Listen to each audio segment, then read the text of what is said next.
Anything is possible. Serving Baltimore City is the only thing I've ever wanted to do with my life, and for the past 13 years, that's what I've had the distinct honor and privilege to do. Promising a brighter Baltimore that works for everyone. Hello, I'm Denise Koch. And I'm Vic Carter. After a week of counting ballots, City Council President Brandon Scott wins the Democratic nomination for mayor.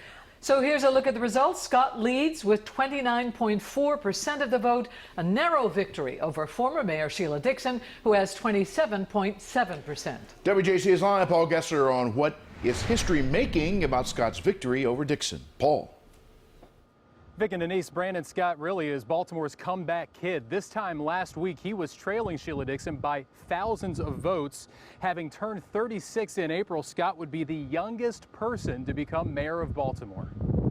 There's a lot of work to do. I don't have time to celebrate. Brandon Scott declared victory in the Democratic mayoral primary Wednesday, the same spot he kicked off his campaign, in front of his grandmother's house in Northwest Baltimore. I stand before you, the Democratic nominee for the office of mayor in Baltimore City. Scott stormed from behind in the past week as more election results were posted, narrowly defeating former mayor Sheila Dixon.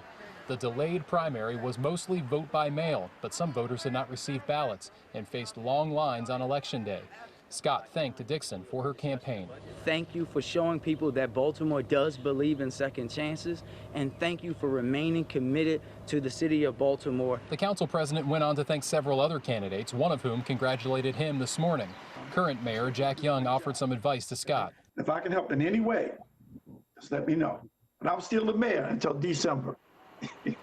In an overwhelmingly Democratic city, Scott will join other new office holders in Nick Mosby as city council president and Bill Henry as comptroller, as well as a nearly complete turnover on council since Scott joined in 2011. We can do whatever we say we want to do. The impossible is possible for us. It's our time to stand on the shoulders of those who came before us.